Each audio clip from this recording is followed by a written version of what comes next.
This is a lesson on the polygon tool. So, like we've shown you before, more than one tool can live in the little apartments here. So, in the rectangle tool, okay, the shape tool, there's a bunch that live in there. We've already covered the rectangle, rounded rectangle, ellipse. We've already covered that. So let's see the polygon tool. And as us good geometry students know, a polygon is a multi-sided shape. So I'm just going to draw with this. Go, oh, well, why did it randomly come up with a five-sided shape or a pentagon? Well, that's because whoever used this the last time it was used, wanted a five-sided shape. Well, what if I want to do a stop sign, an eight-sided shape, okay, an octagon? Well, rather than draw with it, I'm just going to click, and this is where it allows me to change the number of sides. I want 8 sides on that, and it's going to draw an octagon for me. All right. If I draw now, rather than just click, if I draw with it, it's going to draw an octagon because that's the last thing it used.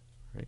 Oops, that octagon is kind of twisted. Well, as you draw with it, hold down shift and you are constraining so that it's only at 45 degrees or 90 degrees, that kind of thing. Okay?